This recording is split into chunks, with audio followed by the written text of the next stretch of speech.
Welcome back. It's the weekend and it's the perfect time to learn some practices that will help enable you to lucid dream.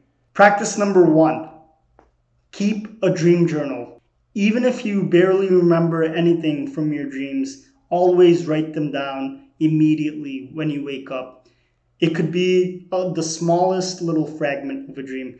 Maybe you're outside and you see some trees. Just simply write about the trees. That's all you have to do. And as you do this day by day, you're going to remember more and more. Write down every single detail that you can remember, even if it's only one or two details. One of the very first steps to being lucid in your dreams is to be able to recall your dreams, because that actually helps you hone into the awareness while you're dreaming. It definitely helps to keep a journal and a pen or pencil next to you so when you wake up, you could just jot everything down immediately. Now, practice two applies only if you have the luxury of time to do this. Set an alarm 2 hours before you normally would wake up. So, for instance, if you wake up typically around 8 a.m., set an alarm for 6 a.m. and stay up for about 15 minutes, then go back to bed.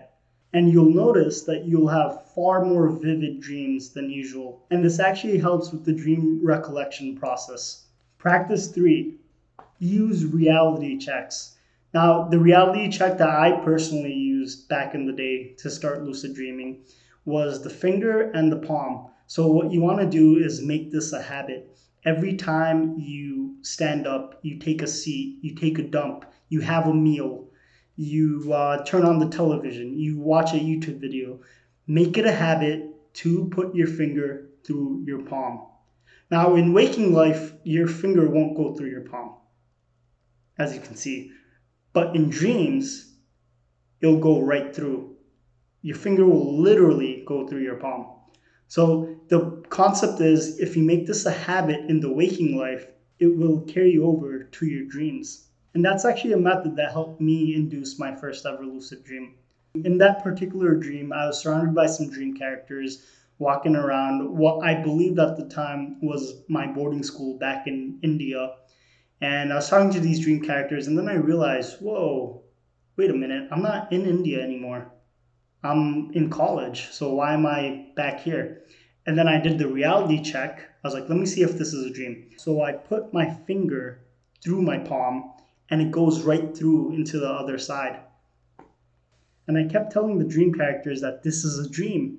And they would argue back with me saying that I was tripping. But I went a little over the top and decided to start flying. And I flew around for maybe a minute or two and got too excited, and that collapsed the dream. I woke up. So, point in case, do the reality checks. You could come up with your own, but the palm and the finger is very simple. Practice four, and this is probably the most helpful one and the most powerful one. Set the intention. Decide that you will lucid dream tonight. Once you set that intention, it becomes a million times easier to lucid dream. Now, the reason why I insist on taking some time out of your day to explore dream states is because it helps you draw many parallels between the dream world and the waking world. In the waking world, for instance, everything is very transient. You can't really hold on to anything. All things ebb and flow with time. No matter what circumstances you're surrounded by or the people you're surrounded by, everything is constantly changing in the waking world. But gradual. This change is very gradual. In the dream world, you'll notice everything changes rapidly. Your environment, the dream characters, your moods, your emotions, everything's in a constant whirlwind of change. So in both the dream and the waking worlds, all things are transient. But in the dream states, the change just happens to be more expedited. Another parallel that you may notice between the two worlds is that you can use all your senses in both the worlds. You can touch, taste, smell, hear, see. You can engage and converse with dream characters. You can feel things. So if you're in a nightmare, you genuinely feel scared. Just like in waking life, if you're in a bad situation, you genuinely feel terrified. In dream states, you can go through the whole spectrum of not only your senses, but also your thoughts and emotions. And last but not least, one of the coolest parallels to explore between the two worlds is the nature of intention. You see, in this waking life, our intentions are very powerful. However, our intentions unfold with the passage of time. So, whatever you're deciding on or whatever it is that you're trying to manifest, it may take some time.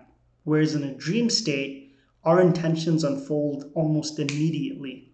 And once you get a taste on how the nature of intention or intending works, there's no going back. The dream worlds and the waking worlds are very similar in that regard. You can manifest things in both, but just in the dream states, things happen much quicker. Now, definitely have some fun and do dope things in dream states, play around and explore. But remember, whatever you learn in those dream states, carry it over to the waking life. Make the most of this waking life. Don't get lost in the playgrounds of dreams, because this waking life can be just as fun and exciting too.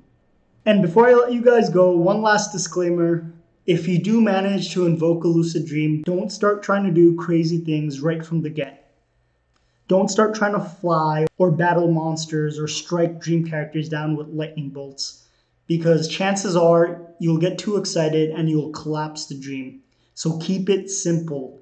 Just engage with your environment, feel different things around you, maybe have a conversation with the dream character, and then gradually work your way up.